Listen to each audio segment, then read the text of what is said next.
young lady up in the back of the with the pretty legs. Bless you, how y'all doing? How y'all doing up there? You are looking good to me now.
Up top there with Larry there. Hello, Crip. Hey! Good to see you, Crip. Crip and Larry.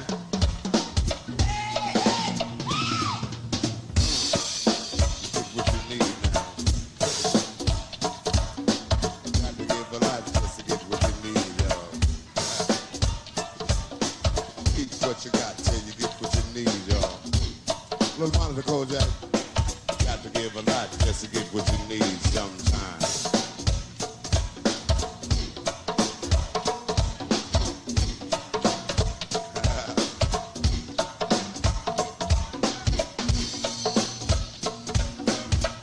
Yeah.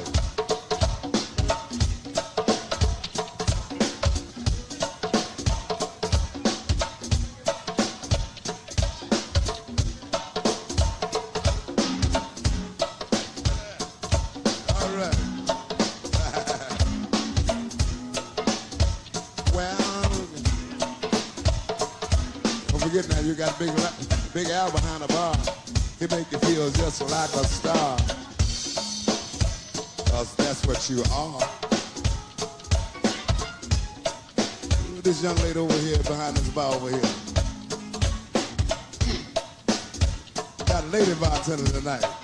Little queen over there. What's your name, darling? Have I seen you before, Precious? Oh, we got a new lady bartender.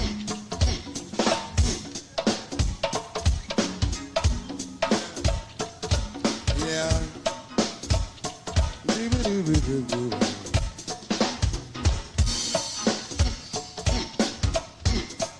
Well, all right, bye-bye. Don't be cheap on the air conditioning. Cheap on everything else. Don't be cheap on the air conditioning. Don't need to carry it like that. Well,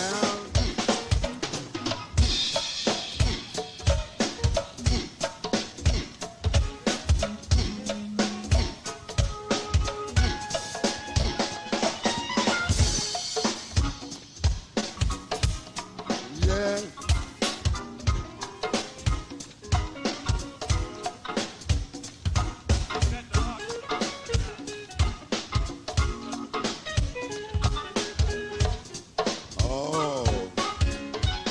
Dedication going out to sweet Yvette, the bartender. Sweet little bartender lady over there. She ain't even got started yet. Y'all go over there and buy some drinks, baby, and get the lady started.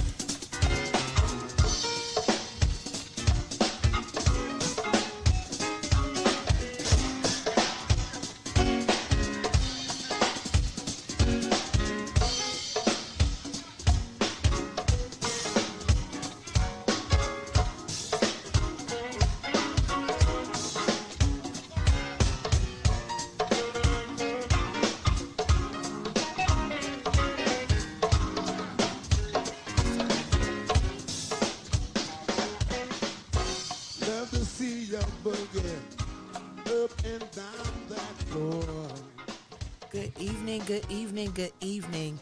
Kings, queens, peasants, and in-betweens. It's your girl, Kapri, Monique, the voice of the people. Welcome. Step on in. You have just entered No Gray Area.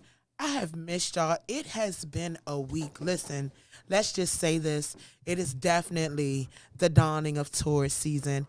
It's definitely been a ball, y'all. Shout out to each and everybody that I've seen while I've been out and about. Definitely have been moving around.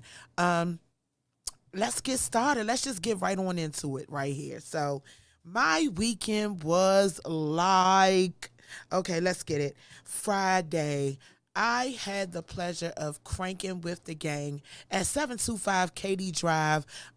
Shout out to Martinis. Definitely got to kick it with DAO1EBAND. Let's not get it mistaken. Let's not forget it. They were definitely the runners up for March Mayhem 2022. And let me tell y'all something. It was a whole lot of bass shaking, ass shaking, and cranking going on in there. For those of y'all who lived through the Aqua era with the one band on Saturdays, that's how it felt. Like, if you know, you know.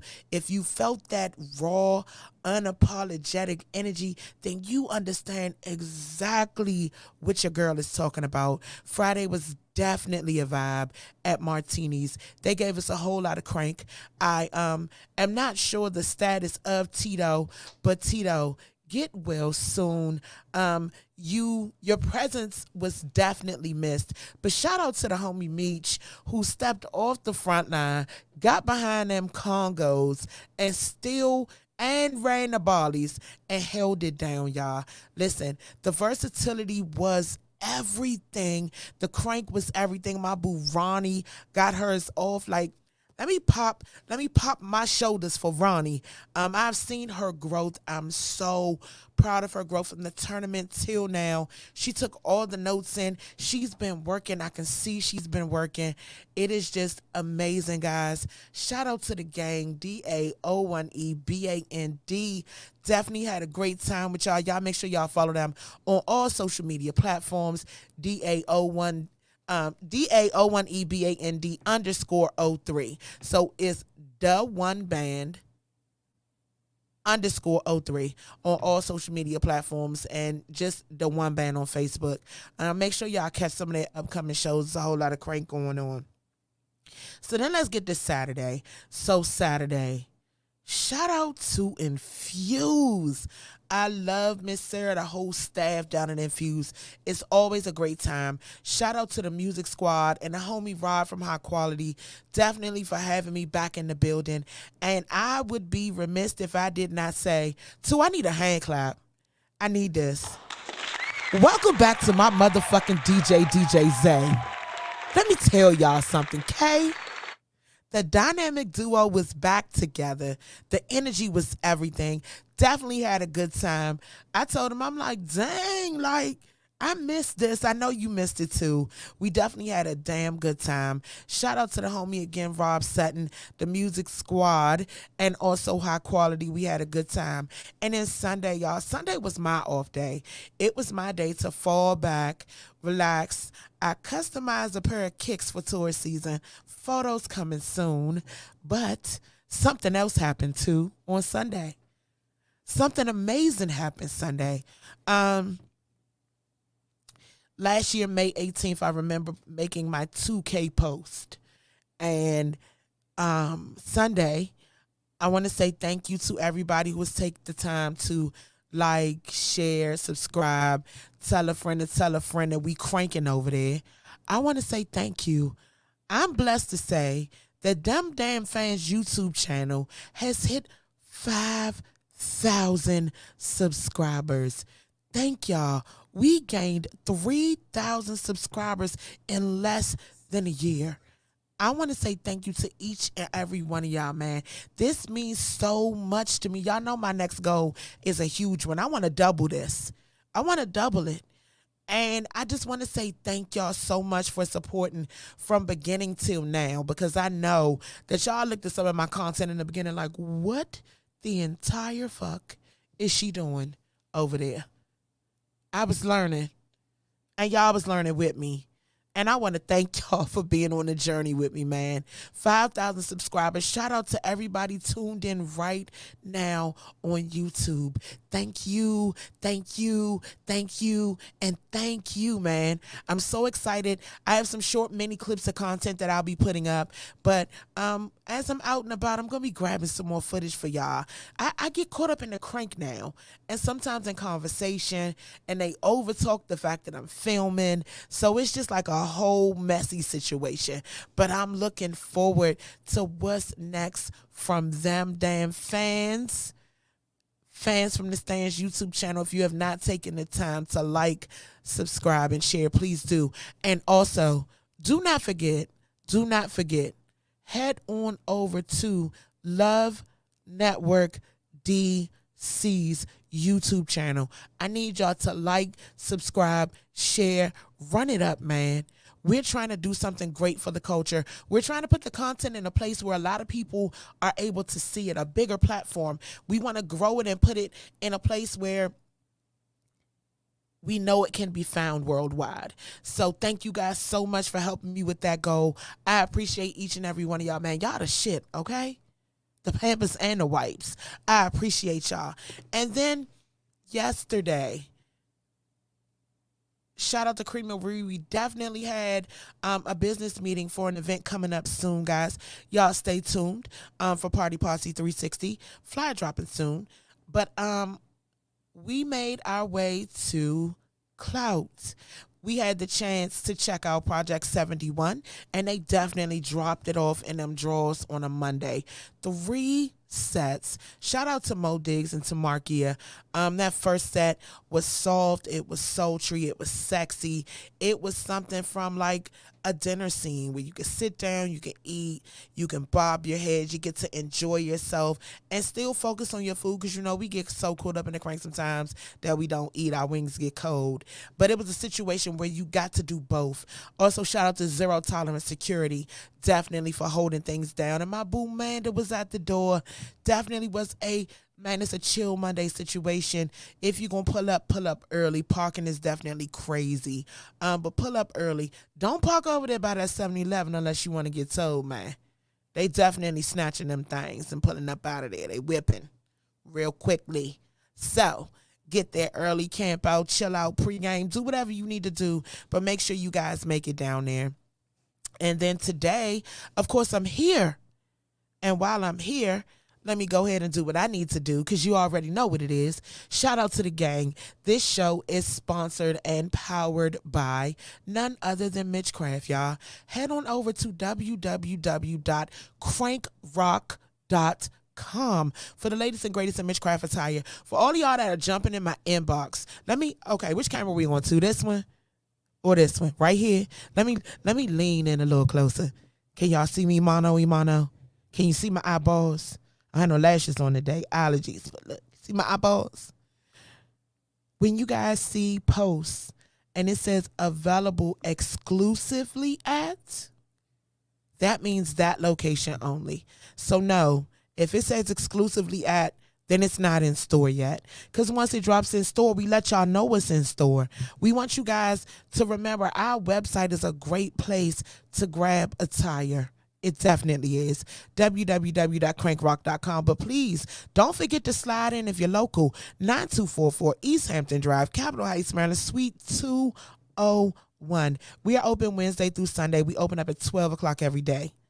Okay? So Wednesday and Thursday, we close at 7. On Friday and Saturday, we close at 8. And on Sunday, we close at 6. Come get y'all something fly to wear here, there, and everywhere. We also have literature. We do have a cowbell. We got socks. We got bumper stickers. We got pins. We got, can you pass me a new bucket hat? Because I need them to see a new bucket hat, too. I need y'all to see these new patches on these new bucket hats. Because y'all jump in my inbox and y'all ask me a million questions. How, what, when, where. And I just need y'all to know. Y'all need to pull up to 9244 East Hampton Drive. Thank you. Look at this, y'all. Brand new bucket hat in stock. All patched up. It is definitely bucket hat season. It's outdoor season. You need some shade. You want it fly. You want some fashion. You want the newest logos and tags we have. We got it for you right here. Crank rock style. Come get you one, man.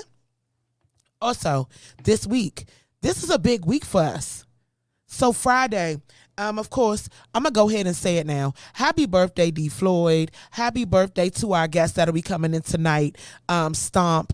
Also, happy birthday, Big G. He's kicking it off right here Friday. Right here Friday. Y'all stay tuned. The tentative plans, because Mother Nature may have plans of her own, but I'm going to give y'all what it is that we have planned for y'all. So it's Big G's birthday weekend kickoff. It is the G Day radio show from 10 to 11. DJ Zay, shout out to my DJ. DJ Zay will be on the ones and twos live. Listen, you guys can watch it on Montus Mitchell's Facebook page and also on the Love Network. I told y'all, go like, subscribe, and share. Also on the Love Network's page on YouTube, okay? It includes a fish fry that is scheduled to be from 11 to 2, weather permitting, correct, too? Weather permitting from 11 to 2. Shout out to the homie Kennedy's Catering. Listen, if you guys made it to the beginning of March Mayhem, y'all know what that fish was smacking like in that parking lot. Y'all was chasing me down for it. So y'all pray to the weather gods and tell them to push that rain off so y'all can come get y'all some fish from 11 to 2 on Friday. Y'all can also come and catch the G-Day radio show live, baby, early. Come get you some. And then, guys, guess what? We got specials, exclusives dropping that day. So y'all make sure y'all pull up. Don't call me and ask me what the exclusives are. I'm off Friday. I'm probably going to slide by, but that doesn't mean I'm going live, and it doesn't mean I'm shopping for you. So get up off your ass and bring it right here to 9244 East Hampton Drive. Like it's simple math. Ain't hard. And then also, guys, Friday, May 6th, shout out to the winners of March Mayhem. Obsession will be live at City Winery. Listen, a Love DC GoGo pop-up has just been added. And this event, as y'all can tell, has been sponsored. Shout out to March Mayhem 2022.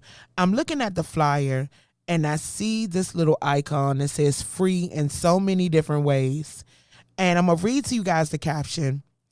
Free Love DC GoGo t-shirt with the purchase of show ticket from the City Winery. To receive your t-shirt, email the ticket receipt of purchase to fulfillment team at crankrock.com. Offer expires at 12 p.m. on 5/6/22. Listen, y'all get y'all tickets. Obsession has been trying to kick the door into the City Winery. Shout out to March Mayhem 2022 for helping to make a way for that to happen. This Friday, we celebrate City Winery. Get your tickets. Head on over to, where's the email address to? GoGoTix.co, y'all. Head on over to GoGoTix.co. Purchase your tickets. Come out and support March Mayhem 2022's winners. And make sure y'all screenshot those receipts and send them over to fulfillment team at crankrock.com. The Annie just went up.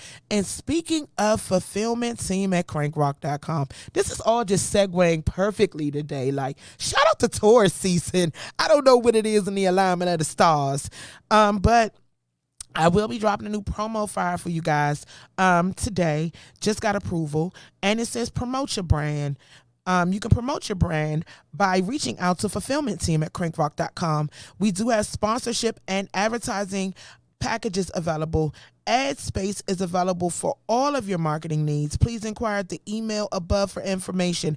That email again is fulfillmentteam at crankrock.com. Do you have an up-and-coming show? Do you have an up-and-coming pop-up? Do you have an up-and-coming event? Are you trying to network? Do you want your brand to get put out there? Listen, holler at us. We have a huge subscriber base. We'll be able to help you guys reach people that you probably did not think you were able to reach. There is a fee. You would need to email again, fulfillment team at crankrock.com for more details and information, all right?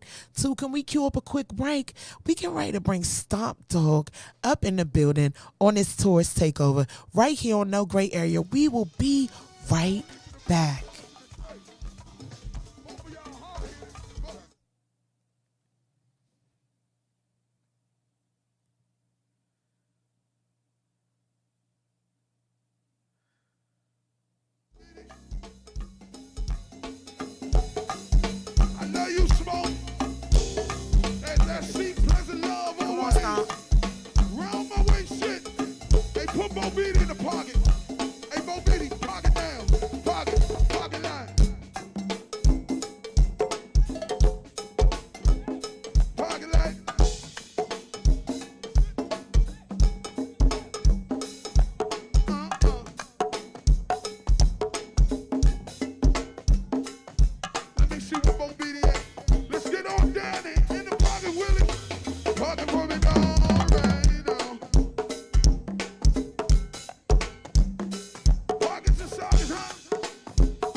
I'm having trouble hearing you.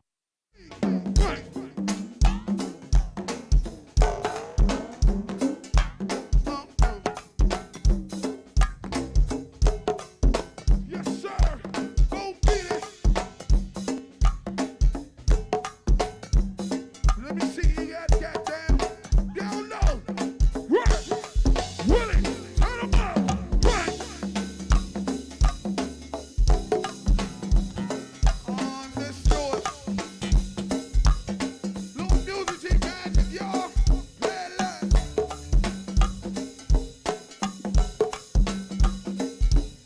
Yeah. Go beat it. Hold that shit. Ah.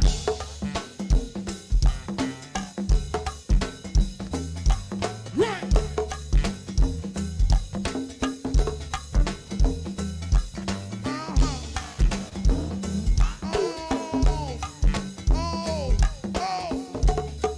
Hey, Willie, I think you're ready. On the beat, Willie. Go beat it. Imagine, ain't no way. No.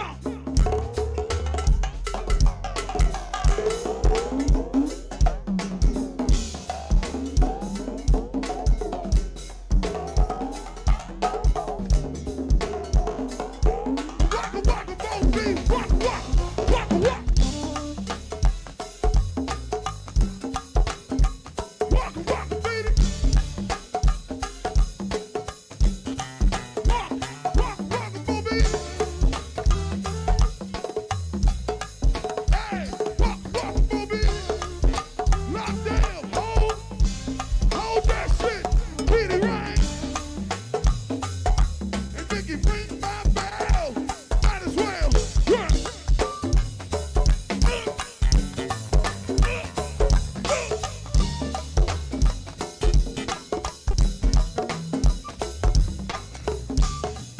CPU found in here, y'all. All right, ladies and gentlemen, thank y'all so much for tuning into that quick crank break right here. Thank y'all for stepping into No Gray Area. It's your girl, Kapri, Monique, the voice of the people. We are back and in studio during this tourist takeover. We have the man, the myth, the legend. Look, he's shaking his head. Some of y'all know him as Left Hand Larry. Some of y'all know him as Lil Larry. Yes, some of y'all know him as Mr. Take It Around, Mr. Leave It In, Larry Belafonte. Like, we could do this all day. Mr. Boggy himself, Stomp DOGG drumming in here, is in the building. Welcome to No Gray Area. How are you? We're going to start there. How are you? All I can do is smile and laugh. I'm doing great. I feel a whole lot better. Yeah, it's been a journey, but I'm still here. You know what I'm saying? I'm still losing weight, as y'all see. So, I mean, man, I feel amazing right now. Amazing. So you went through, before we get into your history, you went through a COVID battle. 3 months. I was sick for 3 months straight. Almost died.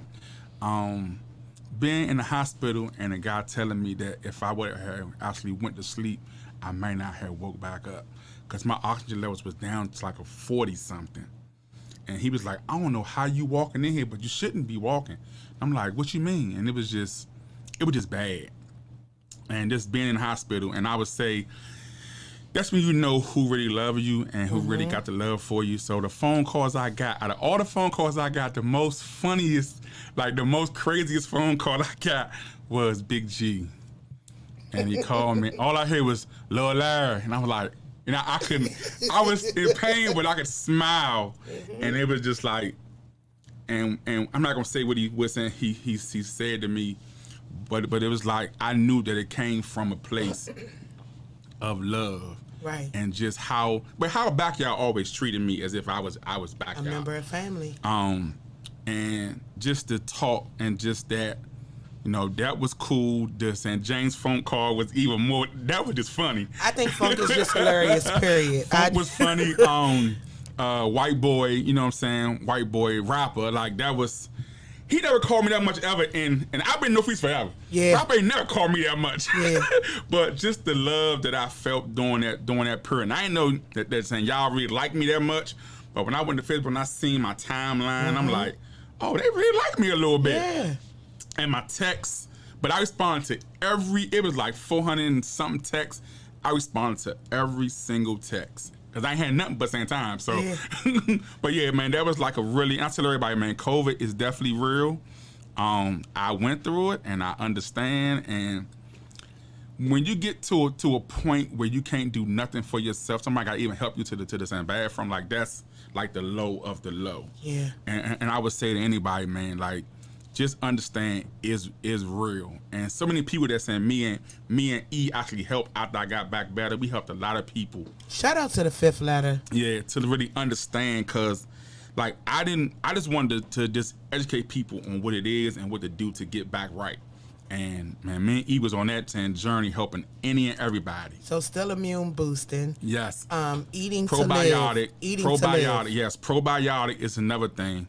And just eating the right stuff. Like me, during this time, I stopped eating. I stopped doing milk. So I do oat milk now. Yeah. And then he was like, you got to change your diet a little bit. Stomp, you got to figure it out. So what really made me change was I went to take my actual DLT physical for my actual CDL. And they failed me because I was over 400 pounds. I was 446 pounds. Stop. And they failed me. He said, you got 6 months. I came back in 3 months and I was under 300 pounds. I went back 3 months later, I was at 369. Yes. And he was amazed, like, wow. But I knew what I had to do. And I knew I was lunch. I would tell anybody, losing weight is very expensive. I got 4 tubs in the house right now of shooter clothes that I can't even wear no more. Yeah. Like 4 tubs of clothes, drawers, socks. I had to go buy everything. And please know he puts everything in the dry cleaners, y'all. Everything. Yes. Dry cleaning bill, $700, and he don't care. He gonna pay it. And see, I tell y'all now, like I did that because I was taking care of so many people. Yes. And I couldn't really do for myself. I know for everybody else. But now I'm in the place now. I'm shopping now. Man, I got smaller jeans now, you know what I'm saying? No skinny jeans, Stomp. I got a few pair of them already. Oh, my God. And they fit good, though. You know what I'm saying? And they fit good, so I'm just at a point that I'm just doing what I want to do. So, but, man, take care of yourselves, man, because COVID is definitely real. Also, congratulations on the newest addition to the family. I've seen your newest grandbaby. So Jesus. Adorable. You spoil them, Stomp. Listen to me. So I call them the actual Atwood's babies because they look like the Atwoods to me. All of them look like, Buggy and Vita and all of them. They look like all of them. Don't look like my side of the family. So I said them all definitely Atwood's babies. So let's get into your history. You have been in the culture since you were 13. 13, young Rovers. I'm sorry. My very first band, I filled in for actual Total Recall. Tucker Road, they opened up for Junkyard. But my main band was Young Rovers. And that was like 92. Because Daryl had left to go play with St. Essex. So that's when I came in. So you've been here since you were 13. I'm not going to give your age, but I just know that we are 30. I'll be 43 tomorrow. About to say 30 some odd years. I'll be 43 tomorrow. Yeah, I'll be 43 tomorrow. Yes, I already screamed happy birthday. You definitely know what it is. I already know. Cree gonna tell you owe us dinner. I'm not even gonna get into that on the air. It's been 4 years since we've been fighting for this dinner, y'all. But I'm gonna let it be great.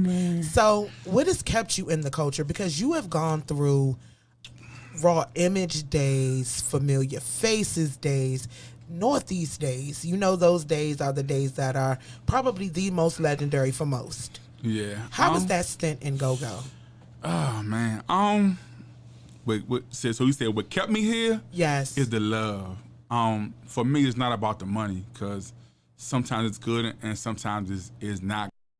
But as a manager of a band, you don't eat before the band eat. And that's something I learned from San Daniel Floyd. It'll be 5 people on the show, and we all still get our full check. That's just business. Right. So as a manager, people don't understand what it takes. I didn't put myself in this seat. The band put me in this seat. So I stay around because I love it. And that's why when y'all see me live, I'm towing cars. I work for the actual federal government. I don't say what I do with the federal government, but I work for the federal government. A lot of y'all know what I do. I do church, and I do producing, and I play with Sam Raheem as well now. So, that's what I do to make money. So the band stuff is a hobby for me, and I don't understand. I don't knock nobody for using GoGo to pay their bills. I don't knock that. I never knocked that because I was that guy before. Yes. You know what I'm saying? Back when my rent was like $645 for a 2-bedroom, everything included over in Southeast. Like I did that. I've been there, done that. Mm-hmm. So, but I knew that when I started having all these kids, I had to figure it out. So that's just where we at. So let's get into the Northeast era. What brought you into the band? Dig Dug. Shout out to Dig. Jeff was leaving to go do church and do some other stuff, and they had 2 drummers. They had Trig and they had Coco before me, and neither one of them worked. So Coco got fired after the first week. A week? Yeah. He didn't work. He didn't work at all because he gassed out at the first show. He gassed out. Then he went out back of the Met and smoked a cigarette. After he gassed out? Yeah, so Doug got him out of there.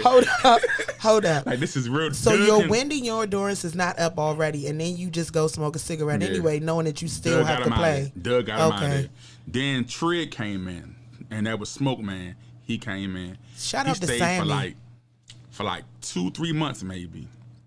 Then Doug seen me at the Met, up on the side of the Met, up at the phone booth. And Doug came and said, he said, "Sir, you want to come play these drums?" So I was like, "Hell yeah, I want to play." He was like, "Beat me tomorrow." He gave me his page number, so I paid him next day. And then he got me in practice on Tuesday. It rained that Tuesday, so every time it rained, Miss Prep basement would flood. So we couldn't practice. Couldn't be like, it'd be like flooding, it'd be flooding. Yeah. So we couldn't practice. So they was like, "You got it, short." I was like, "Man, I know everything." So Rob was like, man, I believe him. I think we good. Let's go play. Let's go so play. I played no practice. 1896, my first show, no practice. Because I was a fan first. I was a fan. So I knew all the signs. I knew everything. I would go to the show just to watch Jeff and Robert to see what they do. When he throw up a sign, I want to know what Jeff Gray do. How's he going to transition? And that's how I learned the whole Northeast show. And I did that show, and then after that, it was just a good thing. And I was at home because I was a fan of Northeast since the All Around Race Club days. So I was a fan first before I joined the band. So study first show, no practice. No practice. What were your nerves like, or were you good? Because you know that Taurus pride, we be like, yes, and then we get there, we be like, hold up. Nah. So honestly, Bam from Steel Band, Bam Chiche Mungay. Bam went to my first show with me because I was late my first show because I ain't had no ride. Cause my ride was supposed to come and get me, but he never showed up. So me and Bam had to catch a cab to the Met to go play. So I got there and we went to work, and it was just that. So that happens. We get through the first show. First month, 6 months. It's now a year in. How's it going? Because see, the 90s go-go era was a totally different go-go era. Definitely. A totally different go-go era. The test, I think my first test was 10/24/96 Setting Dog when we kicked Junkyard ass at the hold up. 10/24/96. And any Junkyard fan that's real would say, yeah, Northeast y'all gave them their business. 10/24/96. And that CD is out. Okay. It's out. Y'all go right grab it. 10/24/96. We sent Play with Junk up at the Setting Dog. That was like my test to show to see that I really have it to really. And Rob was like, he said, look, Larry, we about to go in. Like, we not doing that much. We going in. And we just went smack at him. And Junk came in like it was a regular show. Then paid the regular show. And we went in for probably say 2 hours straight. We went in. We supposed to play and break. Rob was like, nah, we playing straight through. We went straight through. And it was just a party. You know what I'm saying? And that's what it was. It was more of a fun. It wasn't like we saying beefing because I would never beef with Junkyard or Backyard. Like, right. They're my people. So, but it's just when you on that, like me, when I play with Backyard, Buggy know where it is. That's Pops. You know what I'm saying? You call him Pops. I love Buggy. Like he is the guy. I think he is the best, hands down. But when we on that stage, it's just what it is. And when we done, we gonna go meet up and eat. I already know. And he gonna say, you said fat bitch, you was cranking tonight.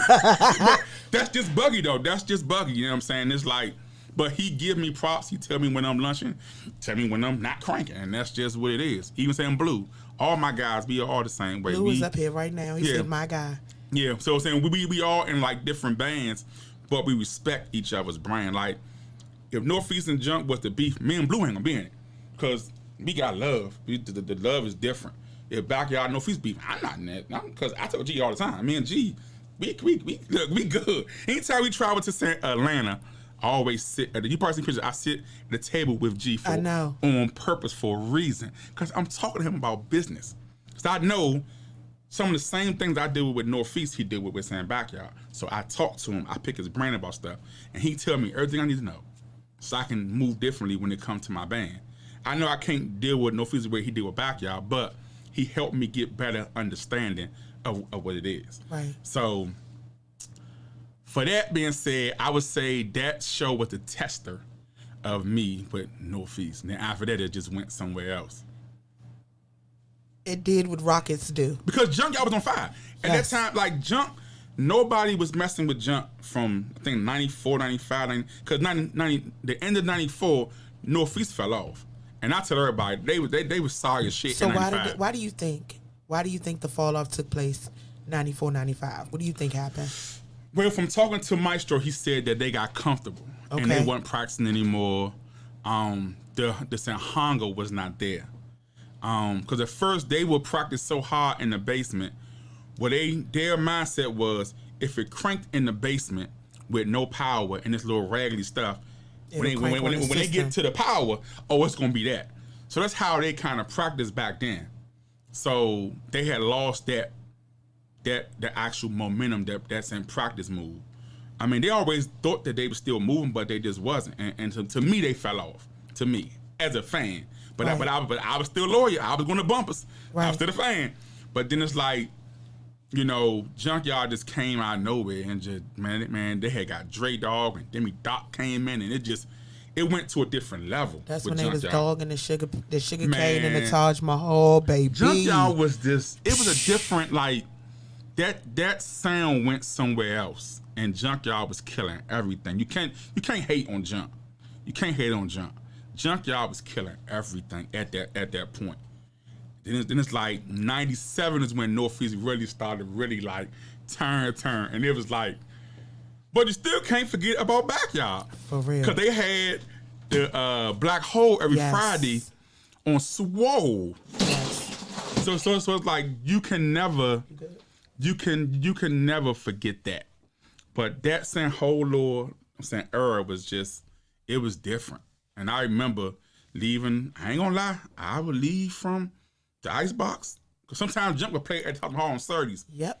I would leave from the Icebox at 4 a.m, go around the corner just so I can catch titty balls.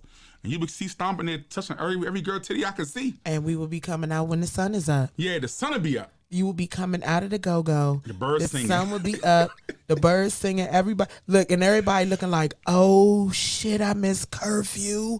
It's Yeah. definitely going down. It's a whole new day now. Man, Junkyard was that. Junkyard was just party animals, man. And that's what it was. You know what I'm saying? And I respect all them guys, man. That's why I say I don't get into them beefs, man. I see stuff online a lot of times. And I tell everybody is not going to like you. Period. Everybody not going to like what you do, man. Get out the fitness, man.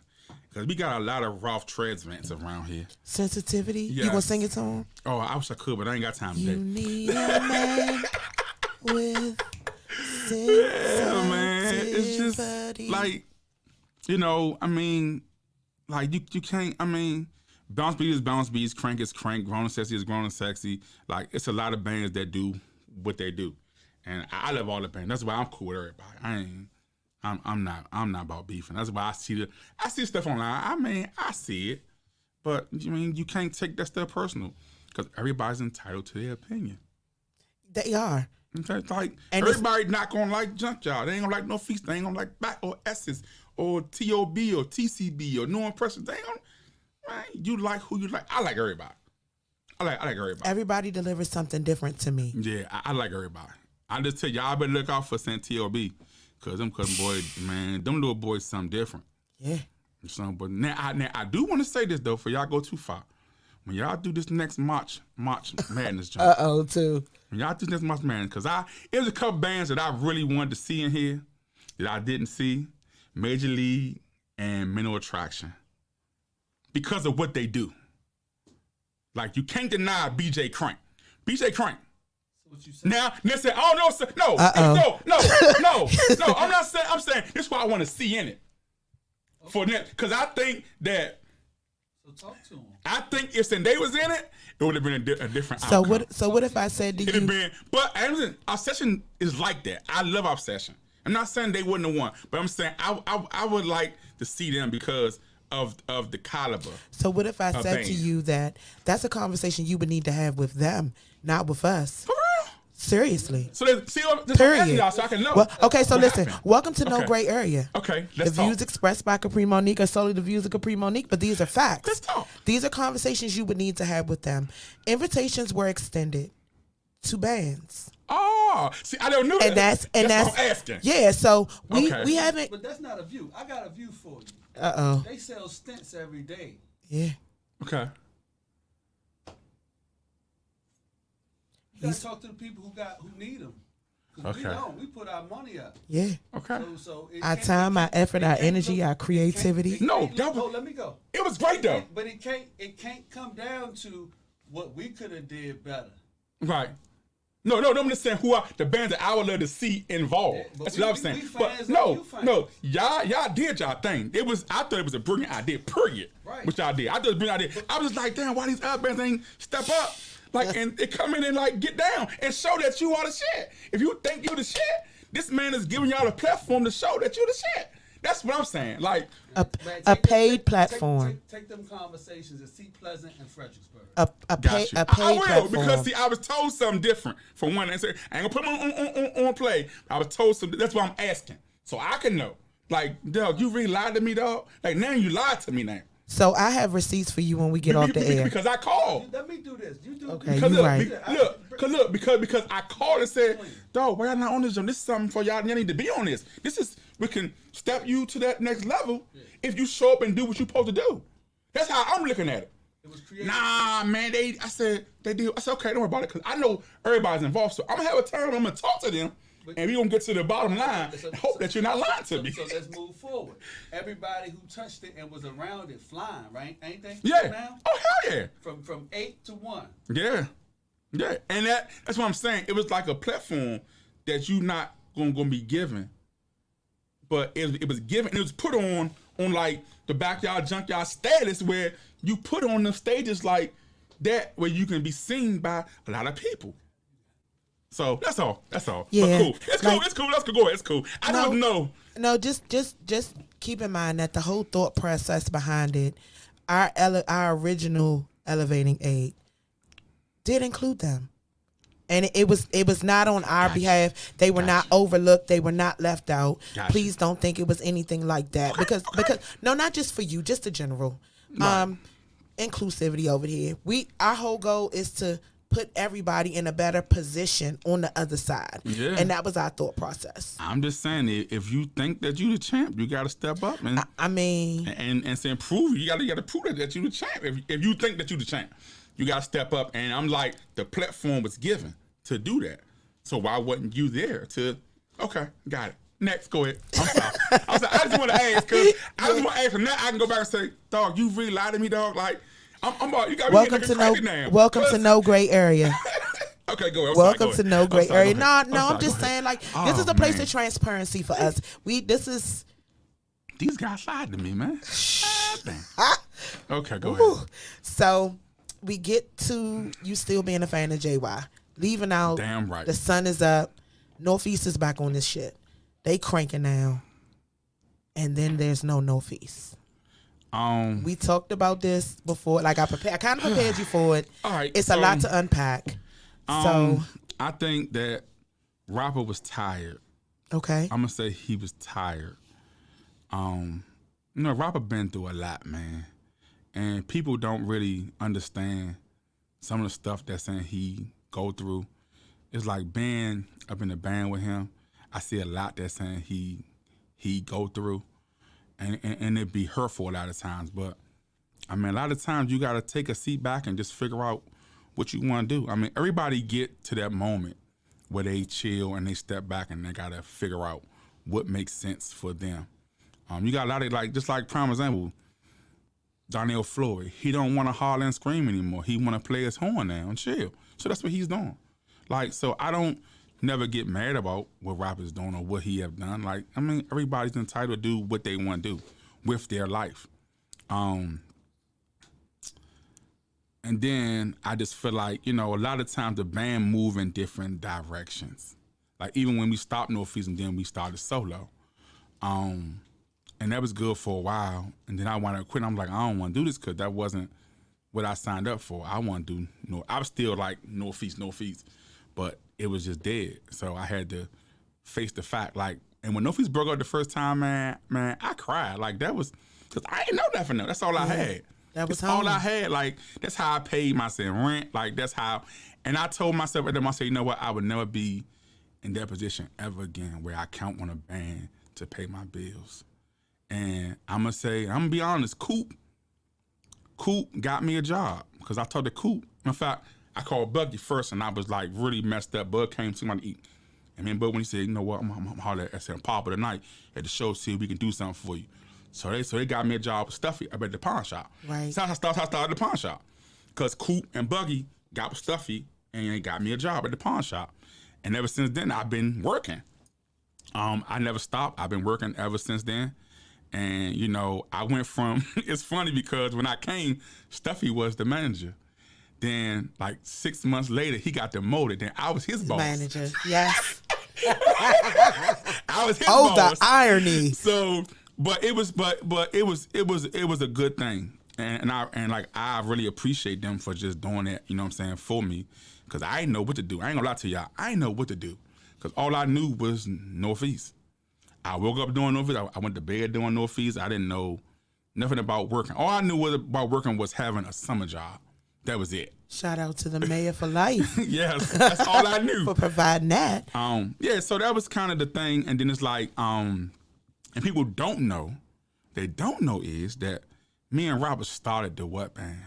Oh, I know. So when Robert called me after he left 911, he was like, Stomp, let's start a band. I was like, So yeah, me and you. I was like, all right, we're gonna call. He said, what? I was like, nah, what we gonna call the band? He was like, what? No, Robert, what we gonna call the band? He kept saying, what? And I'm know what? I'm like, oh, he said, no, Stomp, name the band gonna be what? I said, okay, he'll tell you himself. I put a band together in less than probably like saying an hour. First show was your birthday, Safari Steakhouse. No, first show was the Met. Okay.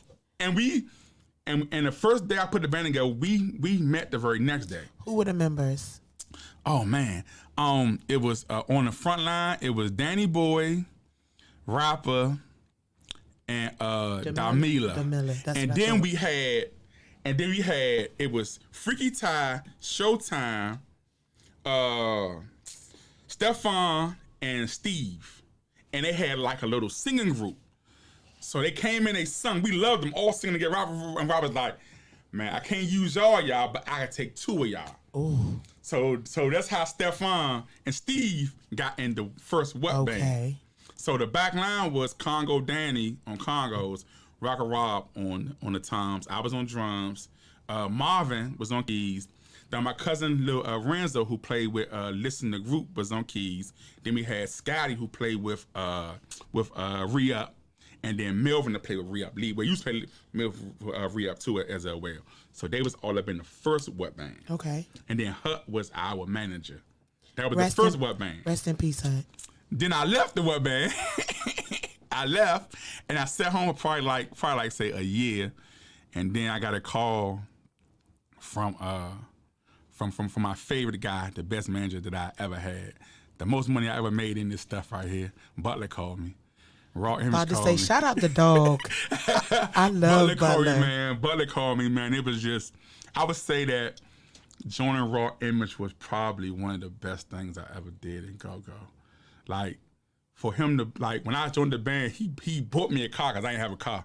He bought me a car, and he took me up to Chuck Levis and got me all brand new drums and cymbals.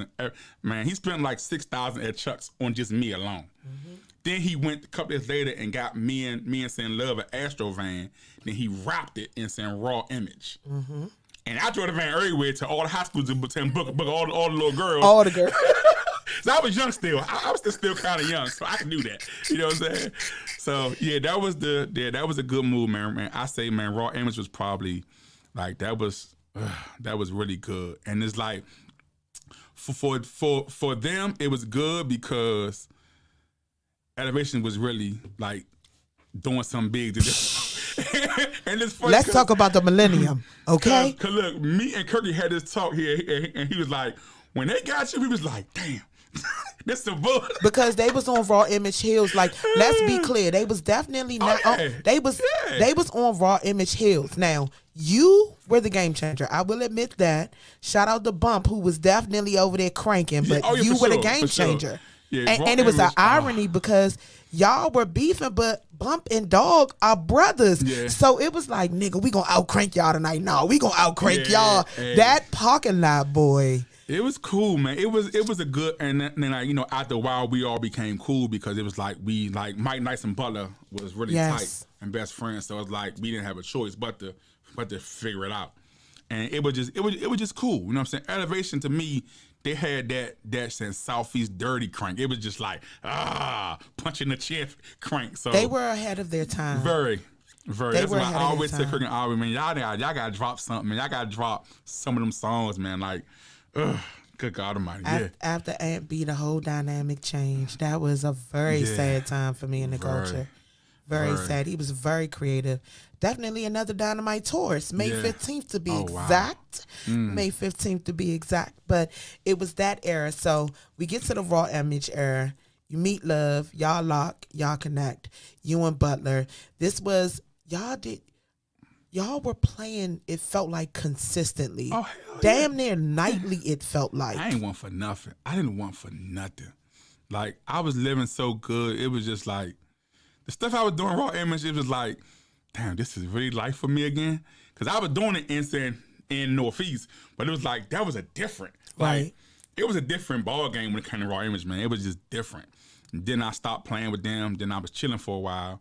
Then Bojack, he actually went in. And then him and Charlie hit me about fitting in with Familiar Faces.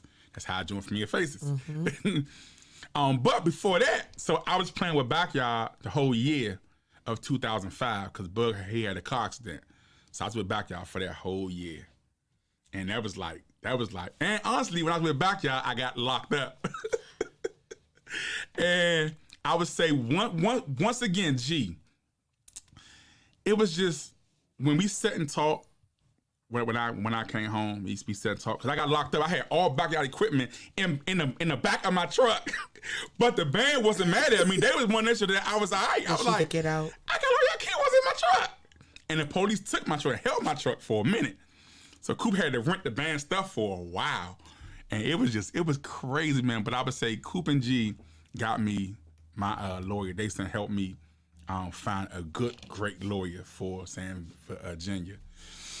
And I was good, you know what I'm saying? I was blessed, you know what I'm saying? And it was a good thing. But during that period, when G talked to me, man, I felt like I was his son in that moment because it came from a place of love, from a place of saying love. And it's like, I knew that he was just trying to tell me, nah, dog, like, nah, we need you over here. Like, that stuff you doing like that ain't cool. Stomp, like, nah, man, we here. Let's do this. And he said, I'll make sure Coop get your money every night. I got you. Don't worry about it. Just leave that alone. Do this. I need you here. Bug is, I need you here. So it was just that talk. And we had a good talk. And then that's how me and G became like super duper cool. Because it was like, yeah, first, G don't like nobody knew. That's one thing. Him like nobody knew. He's a Taurus. We don't like change. Him like nobody knew. And like, you know we don't like change. First time I played with Backyard up at the Black Hole, he was looking around like, who was Lil Short? Like, what he want to do? What he get ready to do? Does he know what he about to do? So I played, and after that, it was like, okay, cool. Because Sauce was like, yeah. But see, one thing about Sauce, I don't care how bad you do, Sauce gonna always hype you up. Another Taurus. This is ridiculous. So it's just like, that little with saying Backyard for that year. Then I went to Floyd and them. I started playing with Floyd and them for that period. In 2006, I went with Floyd and them. After that, I stayed there till like 2007, 2008. Then I left there. then we started Faces You Know. That was the you and Halima era. Yeah, me, Halima, Yes. Doc, Dwayne, all of us. We started the Faces You Know thing. Then after the Faces You Know thing, we merged with Subtle Thoughts. So we merged bands because their band left, and we had half. So it was like 2 half of bands. So y'all So we just created a merged whole one. because what they didn't have, we didn't have. So we just merged it together and it came in. We called it something. I forgot the name of that band. It was some little crazy name, and we joined the bands together. Then I left and I gave Little James the Subtle gig, and then I left and I was just chilling for a while. After that, I chilled for a while. Then I was home for like 3 years maybe, just fitting in with different bands here and there and there. And then that's when the mixed band era came in. There was 2009 because Jeff quit. Then I got the spot with the mixed band. Then I was there for a while. And then, we kind of revamped the band a little bit. So what was that era like for you? It was different because they could sing. And I like good singing. Oh, but before that, I was playing with Junkyard because Big Younger was gone. So I played with Junkyard for like 6 to 8 months. That was the long 6 to 8 months of my life because Bugs was just, he a different animal. And Junkyard, they play how they practice. Yes. Understand what I'm saying? Full out. You go to Junkyard practice? Full they out. gonna practice. They didn't step in. I'm like, Bugs, like, we just did this last night. Like, what we doing? Full But out. that's just Bugs. His Full out. mindset of practice and play, it was just, but that was different. Mixed band, 10. I was there from like 2010 to, I think, 9 to 12. Then we did the actual Ibiza show. And then me and Sam Smoke left to go back to Northeast and left the mix. I should have stayed, but I didn't. Do you regret it? Sometimes I do because I felt like the mix. I left the mix in like the middle of a great run, and I think I should have stayed until it like died out. I should have left, but back then I was just reckless. I was doing the me now wouldn't have left because I'm in a different space now. So back now I wouldn't have left. I would have stayed and just try to, figure it out. But my love for Northeast is always just. That's home. It's like, rapper call, so I gotta go. Like that's just what it saying was. But as I get older, I kind of think that I can't always jump for money, and that's what I learned over the years. Can't always jump for money, and that's why I think now I have the success that I have now because I don't carry people anymore. Like the band ain't gonna never be waiting on Stomp, Right. ever. Like I'm there before anybody get there. I'm the last one to leave. That's just the way that my life is set up now because I run Northeast Groovers, so I have to go to make sure that when the band arrive, nothing is wrong. Because I know that once one person get mad, it's a trickle effect to the whole state. You're gonna have a very bad show. So I go early to make sure if something wrong, I can make a call and get whatever I need before anybody get there and get mad. And then it's gonna fall back down up on Stomp. Right.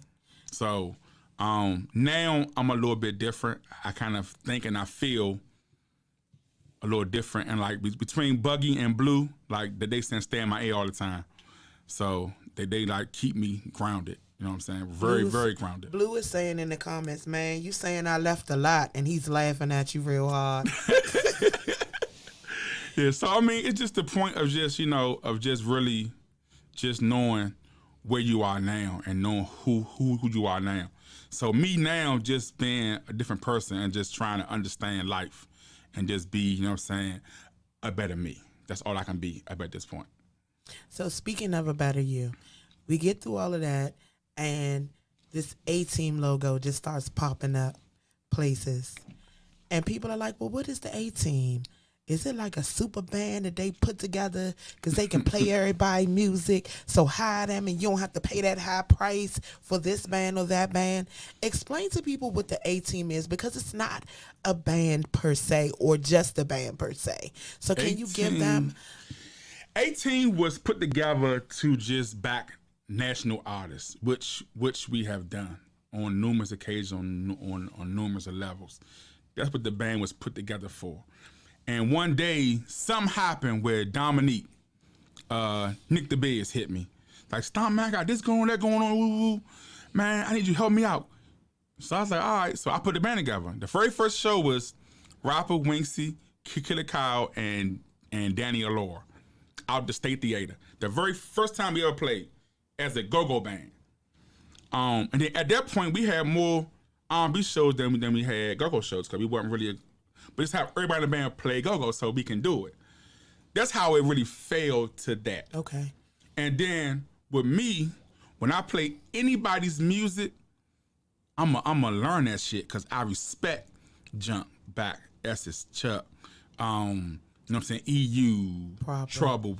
Like I understand what it is to play people's music, and I'm not gonna let nobody butcher nobody's music. I'm not gonna do that. We not doing that, and that's my main thing. And the band will tell you, I'm very like, that's like, when I play something, if it don't sound like this band or better, I don't want to do it.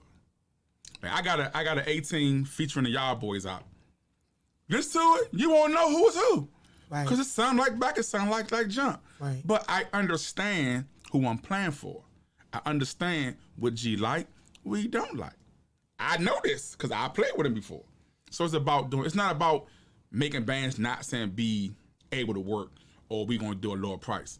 Because by the time you get any face, the price gonna be just what you paying for that band anyway. Right. So it's all in what you want. That's it. It's all in what you want. And I'm never like the stuff I do in like say Atlanta. I set the stage up for other bands to go back and make money. Like everybody went in with me and went back down to Atlanta and made money without me on their own platform with their whole band. For me, that's what it's about. Just setting because I got people who love me in Atlanta that mess with me and don't mind putting that bread to make stuff happen. So we go and we make stuff happen. That's just what it is. And it's never to belittle nobody's band because I can't be Junkyard. I can't be Backyard. But if they with me, I'm gonna get them as close to their band as I possibly can and make them feel comfortable. Right. That's what it's about. Right. So that's part of your legacy to the culture. So the A-Team also does production work. Yes, we do production. Can you please, people don't understand the I don't know what word to use, the importance of good production, a good mix. They don't understand it. So can you help them? Let them know what the A-Team does, what the importance of it is, and how industry standards come into play with the work that you do. Okay. Production. A lot of my guys have national credits. From up to the from Pete to Ron to saying Dwayne Lee. He's no longer with the A-Team, but that's still my same guy. Shout out to Dwayne Lee. Ain't no bad blood there. We still cool. It's just we just decided to go our own separate way. These guys have credits. You know what I'm saying? Glenn, Keyboard Chris, like these guys have national credits, and we do records for real. We understand the concept of making a record. Like a lot of bands, not to talk bad about nobody bands, but this is the no. You gotta understand this between the groove and the song. A lot of you bands got grooves. You don't have a song. A song have lyrics. A song have a pre-hook and a hook, a bridge, and verses. That's a song. Like what we do every day on stage will not work on the radio. Sorry. Now for that little 30 minutes they give us on 95 or 93, whatever it is, that'll work there. But if you want to be mainstream, go back and listen to any record that's been mainstream from Back, Chuck, Trouble, Essence, Northeast, Jump, Per Elegance, Hucklebucks. About to say Pleasure. Raw Image, Pleasure. Let's go back and look at all these records that came out over the years. Mumble Sauce, it's lyrics, it's content. It makes sense. Anybody in the world, like, and not to slight EU and Sugar Bear, but it hurts my heart when I go anywhere in the world and they say, play some GoGo. The first song they play is Doing the Butt. Yeah. I mean, And the water dance. And we got so many other great records out here from GoGo, but they don't know because they wasn't pushed on that platform. So you got to understand. Everybody say, nah, that's old school. Nah, dog, you got to understand what a record is. Understand what putting together a record mean. Understand what a PA take mix is and what a real record. Because see, the radio hit different. The EQs and how they compress the stuff. Right. Like, it's different. So you got to understand how they going to compress your stuff. They compress it too much, it's going to sound like tin cans and buckets. And that go back to back in the day. Backyard had one of the hottest albums I thought made. But as Northeast, we was happy that it came out bad because that's horrible. It didn't sound good because our compressed. It was one of the best hood. We talking about hood related. Was the best album. I mean, everything was. I was like, oh, that shit. And I said, ooh, the mix ain't good. Because he compressed it so tight where it had buggy drums sounding like tin can. Go listen to it. It's some of the best. That album, man, everything on that album cranked, but the mix can kill you. Right. But then they came back with that skill. I said, oh shit, we in trouble. And that's when Backyard just did something different. When they came back with that live at the San Metro Club, like that was like, oh shit, here they go again. Cause like that's what it was about though. But back then, Junk dropped albums, Northeast and drop albums. Right. But Junk dropped a couple of Jones, we dropped a couple of Jones, then back came with that damn Skillet album. And I was like, fuck, this is not gonna be good for us. Yeah, but it's just like, that's when I think, that's what a band I think have to get back to. Dropping them albums that sound like you. And don't be afraid to get outside the box and go to somebody else to have a mix. Cause your guy that work at the show might can't give you that mix. You just might can't. Cause they don't understand what the certain, like YouTube, iTunes, the same radio, us in music video or live video, it's not the same mix. Mixed different. It's all mixed different. Cause YouTube is different. If you don't got a good mix, it sound horrible. iTunes, it sound horrible. So you gotta understand, and you gotta have guys in your camp like me. So back when we first started 18, Dwayne Lee was that person that stayed in tune to everything. So that would help us out a lot. Then now Pete understand the difference of the mixes. So I would say that we just gotta really get back to making records, y'all. And talk to some of these older guys. Talk to Bear, talk to G, talk to Los from Backyard. Great rapper, like I think he's the best.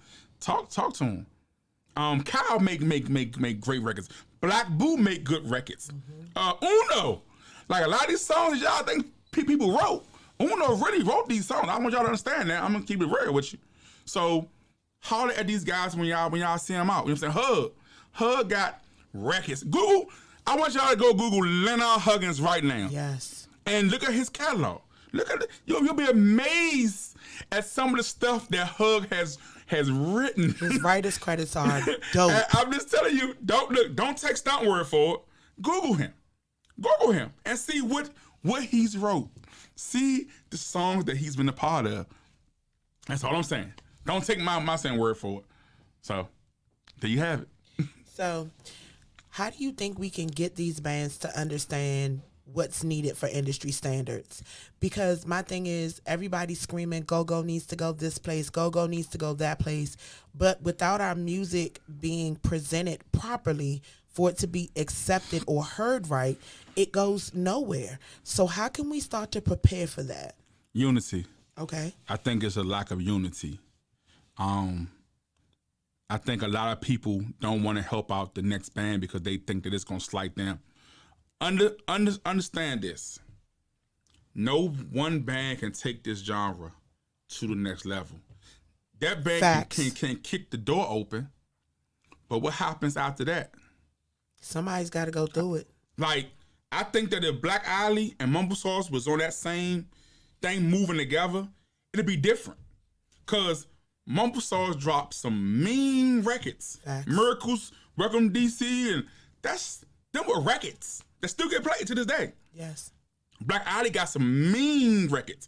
And you go to their show, you see different people at their shows. Like different. The ethnicity differentiates that we saw at the Fillmore was amazing. Yeah. All walks of life. That's what all it's about. genders, and they were in there having a great time, and they command the entire audience. KC is amazing. I think she's like one of the Facts. top female vocalists around.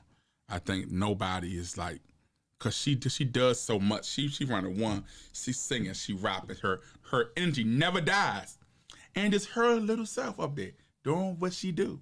I think that's like beautiful. You know what I'm saying? I just think that we just gotta get more unity. And don't be scared to holler at nobody and just get some help. If you know somebody working up in the studio, like holler at them, talk to them. Like just say, hey, how you do this? What's this about? How you do this? How you do that? I think that if we have more unity with all the bands, and I don't say little boy band, but just bands, just unity, I think that we can definitely do something big. But it starts with us as the bands coming together and leaving all that BS outside and just coming together and just loving upon each other. I think that would make it a lot more easier to move the genre. I feel like it's a lot of up and coming bands that don't have those relationships or that comfort level that they feel like they need to be able to reach out. A lot of them really, because they haven't interacted with a lot of these people that they're fans of, so they really don't know how to approach them. So could you give them some advice? Because I know you get approached from people on all different levels, all different walks. Can you give them some advice on how to approach them for assistance? Because there's nothing wrong with asking for help. No, it's not. I say first is come respectful. That's one. One thing about me, what I had to teach my sons about, because my sons lived with me for like years, and I had to explain to them. They're like, Dad, why you always talk to everybody? I said, because these are the guys that pay for you to get them Jordans and them clothes that y'all get. So I have to stop and talk. Nobody would ever say I sing Stomp and he curried me. Nobody would ever say, because I told that everybody. I take pictures outside. I don't care what it is. Whatever you want to do, we're going to do. Because that's just what it is, what it's about. Right. So we're saying me, I can't talk for nobody else. But I know for me, I'm very approachable. Everybody got my same number. I had the same number since 1997. Yes. So my number the same. I asked everybody call. I talk to everybody. I help anybody. I don't care. So I'm always open to help. I don't mind. A lot of times the 18 fuss at me about trying to help everybody because that's just me. Right. That's just what I love to do. Because I've been in that place where I couldn't reach Juju. I couldn't reach these guys that I looked up to.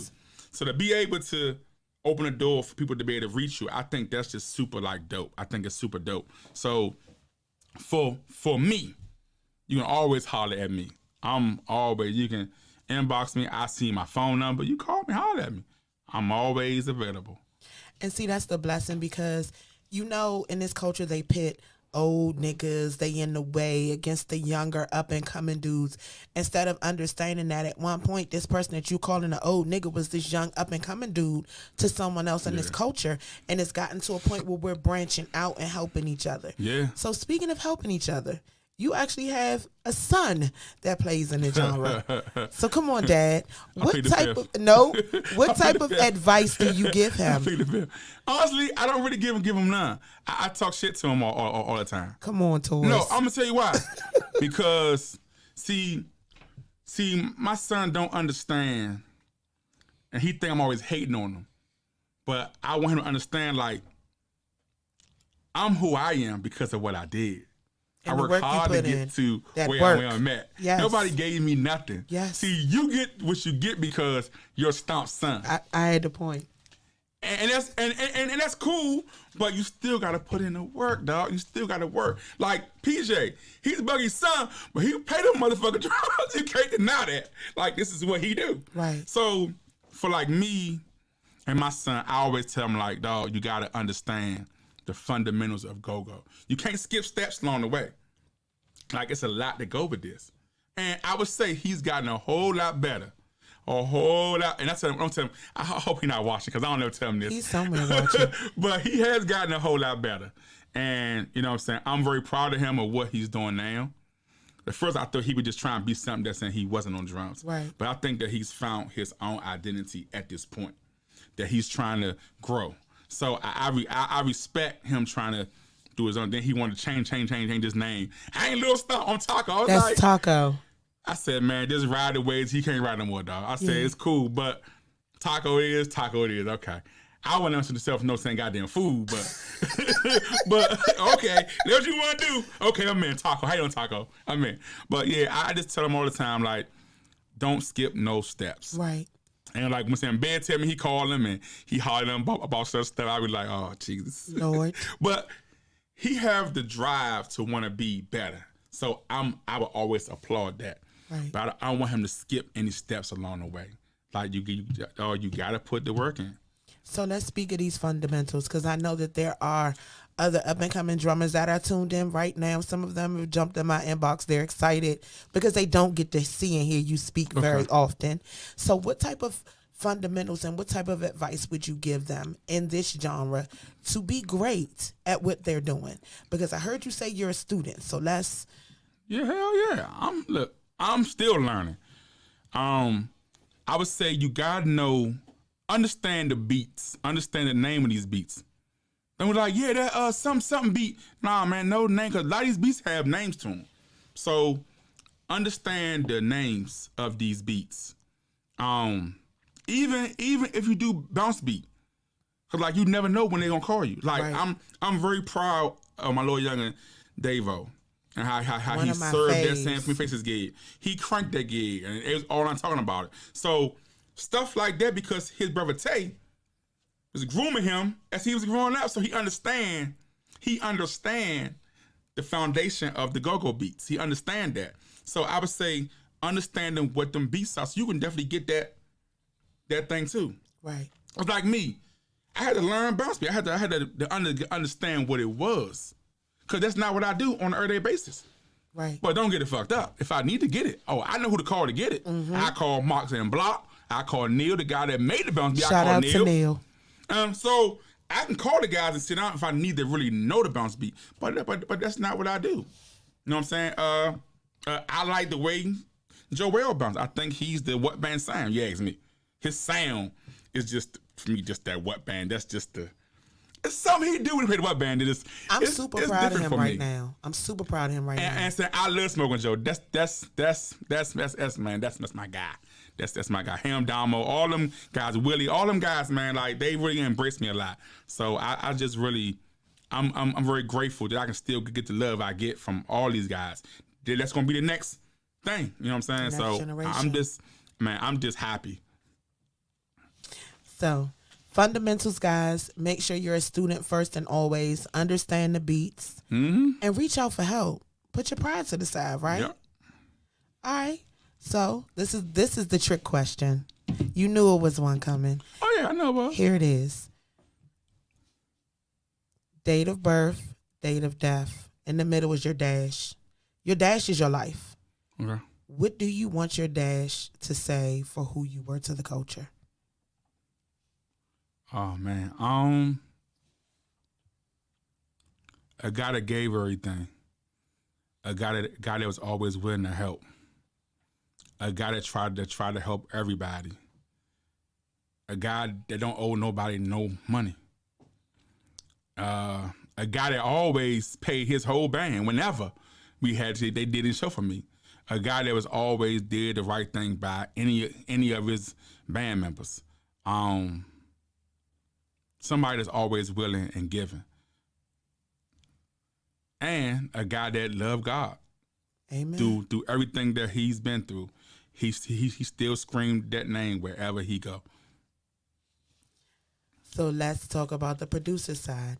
Give the up-and-coming producer some advice in this culture. Because, see, you wear many hats, so I want you to be able to touch on everything you can. Oh, man. Stay tuned to the radio. Don't do what I do. So... I like R&B. I'm a R&B guy. Like I like slow music because I like having sex. So welcome to No Gray Area. So I listen to a lot of like Tank, Raheem. You know, I'm a slow like Isley Brothers. I'm slow music. But I had to get like Keyboard Chris and it was like, you make some good record stuff, but everything's slow, dog. Like put some fast hi-hats in, and I hate them fast hi-hats. I hate them shits. With a passion. Cause my son used to play them headphones and they be so loud. I'm like, y'all gonna be deaf, dog. But that's what's in. The fast hi-hats is what make your song I don't know. We ain't about them hi-hats, but I had to learn and get outside of saying XM. Was it Heart and Soul on XM? Yes. It's my favorite station on it, by the way. I had to get out of that era and go listen to like just that's Eminem, Shade 45. That's one of my favorites. To what's going on Kiss or 95 because I was out the loop and the sounds change every so many months. So whatever the hot record is that come out, them sounds are going to be what everybody using to try to create that same kind of sound. So you got to stay in tune to the radio. Drum sounds change a lot. You got to stay hip to what's going on. You got to understand, like right now, everything is fat, distorted. It's just, it's a little hot. It's not, it's like right at that edge of being like red, but it's like yellow. So you got to know how to make certain things hit a certain way. So it's just staying tuned to that man radio. Understand, like I listen to people on my phone now. I don't need like, man, I listen to a lot of people now. So what I do is when I watch these TV shows. What's the girl come on Sundays? We used to Issa Rae. She has some dope music playing, and I Shazam them throughout the whole show. Yeah, so I Shazam them so I can go back and listen to this record and find out who they is. And that's how I learn about new. I did it a month later. I'm like, oh, I heard that a minute ago. It's on the radio booming. So I kind of know the sounds where it's going to. So stuff like that helps a producer. Having the right loop. And stop going and get the same loop that everybody else use. Like what I learned from saying Dr. Dre, and when I hear his production, the original, I'm like, he ain't changed nothing. He added a kick and a snare. That's the record. Oh. Go back listen to some of the original records from like Eminem, Snoop Dogg. It's the sample. He added a kick and a snare. And that's the record. And he making millions. So the cheat code is not really even a cheat code. Cause you gotta know how to EQ certain things out. And Dr. Dre just got a certain ear. And I'm like, hold up, he ain't shit nothing in the song.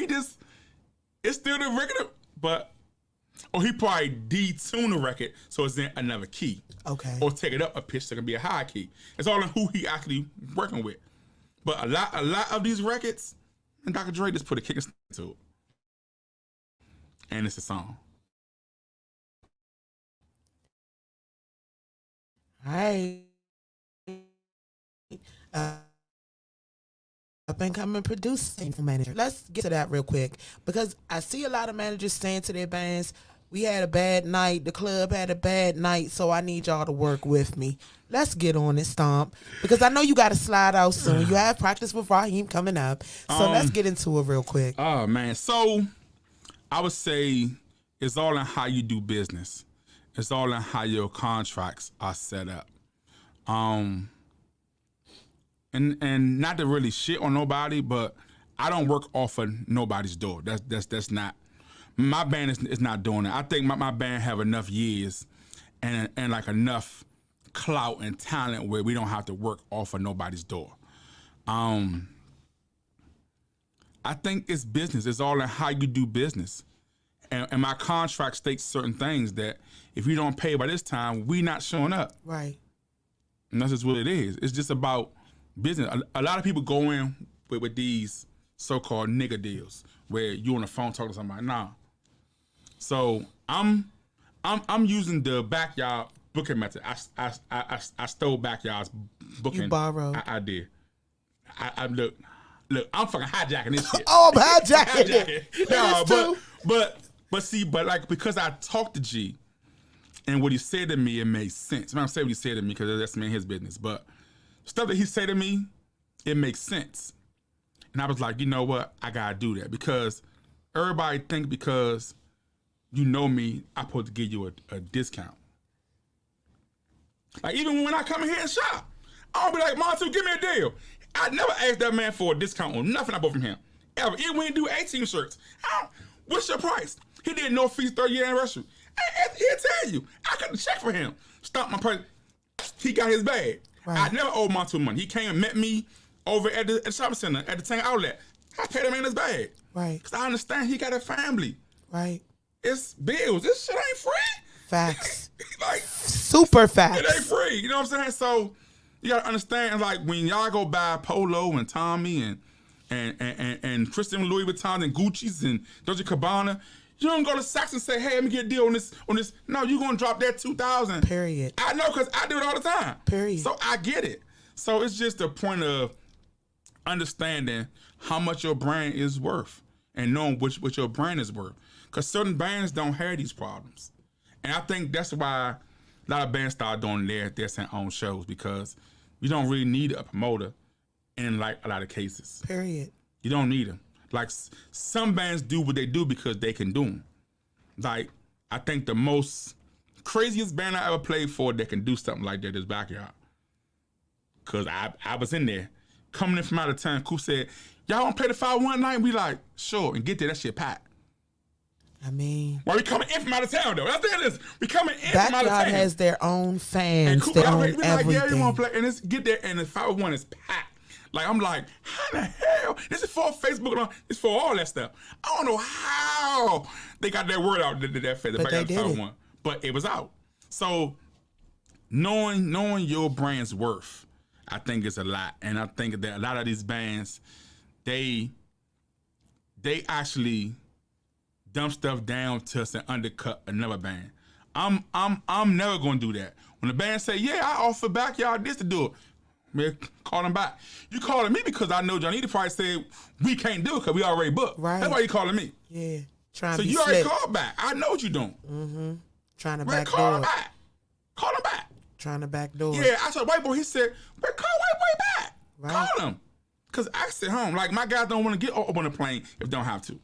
They live good up in Atlanta, Georgia. Chris, Mo, and Kyrie, they don't want to come here because it's a lot when they come here. They know when they come to a town, it's a lot for me as a manager because I got to deal with it. Like I book the flights. I make sure they got rides, hotels they Transportation. needed. Make sure they get to and from the shows.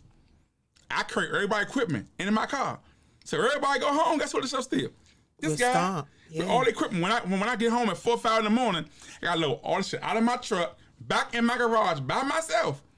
But everybody else at home sleep. And please be thankful that they don't have to go immediately back to the airport afterwards. Like, so if the show get moved to Sunday, I'm gonna have to figure it out. Soon we start playing, I gotta fly them to the airport real fast because their flight will leave SN9. Right. So we'll play early, but their flight leave at 9. So it's just the job of a manager. That's all I'm saying. But I make sure that my guys are out saying paid, and nobody can ever say I play with Stomp and I ain't get my money. Been time with me and Kirky sat in my truck, which is an 18, and we had $80 left. I get 40, he get 40, and put the gas in our car. They put gas in our cars. That's it. Cause me and Kirky work, and it's not. We don't do it for that. The 'Cause manager's I know a lot of supposed these to other take guys that struggle. L. So my job is always to make sure that my band is happy. And it worked for Stomp because the band is a hobby. Right. So any other money I make from the band, that's my other money. I can go do whatever I want to do with it Fun money. at that point. So it's just as a manager, you have to know your brand's worth. And stop undercutting it. I've been hearing how these bands be undercutting each other. Like, Can why? you speak on it? Let's go. Because my thing is, if I got this in Southeast Groovers and San Montu got this in Northwest Youngins, guess what? If I'm 1,500, they gonna get who they really want. Yes. At that point. Like, why am I gonna belittle his band to make some money? When I say, look, what's up, Montu? You 15? All right, I'm 15 too. Who do you really want? Yeah. Because then when you undercut and it's now 700, now you're walking to those band members who you gave a promise guarantee and you're asking them to work with you, because most of y'all not going to take that walk to the ATM for that other 800. Y'all not going to do it. It's only one guy that does that. And I love this guy. He know I do anything for him. And that's Everett from Obsession. Yes, that's my guy. Like, that guy, I would say my time with Obsession was really good. I was fitting in for him. And he made sure I was always good, no matter what happened. And that's one guy I would do anything. When he called my phone, he know I always answer. There's nothing that Stomp won't do forever, because that guy, he's always been a stand-up guy for me. No deal with nobody else, but for Stomp. So, yeah, but man, that guy, man, he's definitely a good brother, man. A good brother. So speaking of this weekend, Bullpen. Northeast. Mm-hmm. What we got cracking? What we got cranking? I'm excited. What's going on? Yeah, bullpen, man. Northeast Backyard. It's been a while. This show was booked before COVID hit. Okay. So, and it's funny because, Backyard Northeast is always a great show together because it's two different styles of some music, which a lot of you bands don't really understand. Right. It's a level of respect. And it's gonna be a good time because we both love each other. Like Mike show them love Mike and EB and then vice versa. Like the love between the bands is always that. It's never no animosity between Northeast and Backyard. Like, so when we come together, it's just like, even Nate always said, I'm gonna come see y'all, man. I wanna see y'all hit this song for me. So like I said, Nate and Bob, they love playing with us in Northeast. Yes. They said it's just something about the sound that like they love. It's like me, when I hear Backyard, it's like I like certain things I just like. I just really like certain things that Backyard do. I love them. But it's just like, man, I think it's gonna be amazing because Northeast been off the block for a hot minute because of COVID. And like Kapri and them didn't really want to travel as much. And when you got people that are saying live in your house, you have to be mindful of that. Right. And Maestro have kids in his house. Yes. So it's a different level of situations when you gotta worry about COVID and all that stuff. So I had to respect them guys, wishing to stop all the shows because we was doing it for a while, but then when people start passing away and it's like it get touchy when it hit close to home. Too much of a risk. So it's like, do we really need to make this money, or can we just sit home and just chill? So that's why I know Northeast was just kind of chill. Like, we ain't played since like Miami of last year, I think it was. That was our last show in Miami. And you keep forgetting to put the big bad in front of Northeast. I'm sorry. Want to remind you that you playing games. Well, I mean, so it's just, I think that it's gonna be really amazing. You know what I'm saying? I mean, I know Backyard definitely coming to play because they always come to play. You know what I'm saying? No matter what's going on, they always come to play. So I think it's gonna be really good, man. The bullpen, man. This will be my first time there. I think last year I seen it. It was looked really dope out there. We had a ball. I was supposed to go with Sam Will, but I kind of flaked out last minute. He told us because he had a section and everything. Him and Juju, they had a section. Two got a table upstairs, up at the top of the stairs, and we could see where Will and them's table was across from us. Yeah, I pulled the cane, but I flaked out last minute.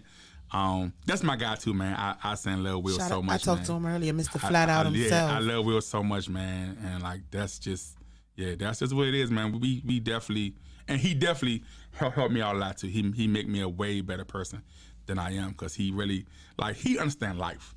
He talk a lot of life to me, and like when Stomp be lunch, he called me up and cussed me out, let me have it, but then he hang up, call back. I'm saying, dog, I love you. I was like, yeah, I know. I said, I don't test that person no more because I know where it come from. Right. And just the point that how me and him got together, it was just crazy. But it was like, yeah, Banks put us together. So yeah, we talked about Banks. Shout out to Banks. I remember that very first show that I had a ticket for and waited in line and watched the party bus go in front of us. I was stressed out that night. So that was just like when Sam Banks called me because I've been known Will. Right. And we talked a couple of times, and I was like, oh, whatever. But then when Banks called and said, hey, my man going to pull up on you, make sure he good. He want to do some stuff what I was doing with Northeast. I was like, all right, cool. So when he put it together, it was just like, all right, bet. It was just like, you know what I'm saying? And we've been rocking ever since, you know what I'm saying? That's my guy. We saying travel together. Like we do everything. Like we like, matter of fact, it's funny because on my birthday last year, he pulled to my house and he saying, bought me a bottle. Gave me a little bit of change. I went and got me a good old remote control car last year. Lord. Yes. So I love it. Yes. But yeah, man, it's just, yeah, man. So everything gonna be good, man. But this Saturday, man, bullpen, I think Dwayne up is like he gonna make a final decision if it's gonna be Sunday or not. Right. But if it rain on Saturday, it's gonna be Sunday. So it's gonna happen this weekend. You see how crazy that sounds? If it rains on Saturday, that means that Sunday will be the ultimate. Yeah. Backyard gonna be on the world tour. Because watch how this goes. So we get Northeast and Backyard, and then we get the boogie from the bullpen to get Junkyard and Backyard. Yeah. All in one day. I'm probably going to lose my freaking mind. Yeah, that's gonna be. No, it's going to rain Saturday. I'm getting both on Sunday. No, it's all going down Sunday. Nah, it's going to happen Saturday. It's going to be a great situation this weekend. So what else is going on? How can people find you if they want production work? How do they reach you? You can hit me on Facebook, Larry Stomp Atwater. Larry Stomp Atwater. I always answer the messages back. And when you hit me, I send y'all my phone number. I'm not gonna do it on here because I don't want y'all playing on my damn phone. Yeah, don't play on this phone. Please don't play on my phone because I have a good government job, but it's all good. But yeah, man. We send definitely in here, man. So if y'all want to holler, man. It was something that I can't do. I got a lot of guys who I work with. Caddy Mac, you know what I'm saying? That's my homie. Shout out to Will. Me and him do a lot of stuff, you know what I'm saying? We always talk and we trade, you know what I'm saying, certain ideas, and he helped me with like a lot of mixing stuff. Pete Chapman, Ron Lindsay. Like, I got a lot of guys in my corner. Glenn Cobb, Keyboard Chris, Maestro, Hug. I got a lot of guys I can, connect you with if it's something that I can't do personally. So just holler, man. You know what I'm saying? Reach out. If you see me in the street, holler at me. Like, I don't do the Bama stuff. You holler at me, I stop and talk to everybody. I don't think I'm better than nobody. I stop, talk to everybody. I don't care who you are. Ask Lil Chris T.O.B. He'll tell you. He'll tell you. I stop talking to everybody. Ask him. You know what I'm saying? And I just talked to my man Shooter, you know what I'm saying, ABM. I got to send him some love too, get man. Home soon. Yeah, get home soon, Shooter, yes. man. I love you, baby. Yeah, man. That's another one of my guys. I love Shooter. That's my guy. Often misunderstood. Yeah. Often misunderstood. That is my guy, man. So let's do our God bless and good nights. I want you to do your God bless and good nights, and I'm going to roll this out with our promo because we got a lot coming up. Obsession will be a citywide and read this Friday. I'm going to get into that. I seen that. I'm so excited. I'm happy for them, man. Yes. Man, I called Everett reaching out to I said, I'm so proud of you because he worked hard. Like, he used his own money to make that band work the way it worked. And that says a lot about the belief he got in his band. Yes. Like, 'cause a lot of people don't invest in their projects or their band. Facts. They just want money. They don't invest. But Everett has been investing for years. And when I seen and heard, I think I was out of town on the last one. When they won, I was out of town. When I went live. But I seen it on the job. I was like, I'm so high. I had to call. I hit D. I said, man, tell D, man. Then I seen D. I said, D, I'm proud of y'all, man. Like, but I know what they have been through over the years, trying to find the right niche and the right band, and they did it, man. And they're the champs until somebody dethroned them. The champs are here. They are the champs. Like, you can't deny what they done. Like, they did it. So you can't say nothing bad because until you step up and get up on the card. But I'm going to definitely call you later on. And I hope you watching because I'm going to call you at the band practice tonight. Uh-oh. Because you saying lied to me. Uh-oh. Yeah, you got me here looking all crazy. You know what I'm saying? Montu done checked me already. So I'm going to call you later on. And I'm going to check you because you lied to me. You know who I'm talking to. You lied to me. You literally. And I was like, man, I'm so upset. But this Saturday, man, the bullpen, man, I'm especially going to be at the winery Friday. Yes. Man, go to gogotix.co. Get them tickets, man. Yes. Please go get them. Yes. Even you ain't going, let's just buy a ticket. Or two. Just buy tickets. And submit your receipt for your free t-shirt sponsored by Love DC GoGo. Shout out to Team Mitchcraft. Listen, purchase your ticket on gogotix.co. Screenshot your receipt and send it over to fulfillment team at crankrock.com by 12 p.m. on Friday, and you get a free t-shirt. Listen, don't play with it. Shout out to the Wizard. Shout out to Team Mitchcraft for all things that are being done for the culture. The stakes just went up. Get you something fly to wear here, there, and everywhere. Head on over to www.crankrock.com. Also this Friday live from 10 to 11, the G-Day radio show Big G's birthday celebration kicks off right here with us. Kennedy's Catering, exclusive clothing drops. Stop playing with Team Mitchcraft. It is your girl, Kapri Monique, the voice of the people. Thank y'all so much for stepping into No Great Area. And y'all stay tuned. I got the top 5 for this or that. I got the top 5 vendors in the area of the DMV, baby, for them crab egg rolls. We gonna do a live on-air blind taste test coming soon. So y'all stay tuned. Thank y'all for stepping in, Stomp. Thank you for all your love, your transparency, your light, and your honesty. And thanks for coming through. Y'all have a good night. So we cutting out a little early, and that's a blessing. Y'all be safe. God bless, and good night. It's your girl, Kapri Monique, the voice of the people. We're out. Peace.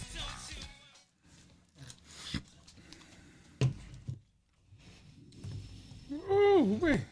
You did. Oh my goodness, y'all. Sounds so good. What's up, ho? Let it warm up back there, Miss Monique. You and Miss Pinky come to boogie. We even got up on my man Black. Little trouble, come on. Also, we got the Southside Stars in here, y'all. 808 some. Hold it. I'll get on it.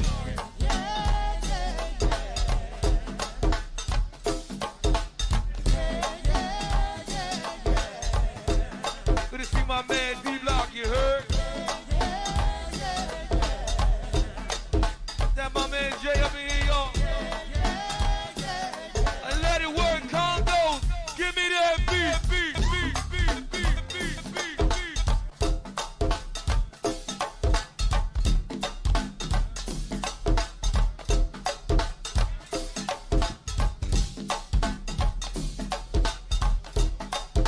Yeah, we got my man Bobby back here on the drums tonight, y'all.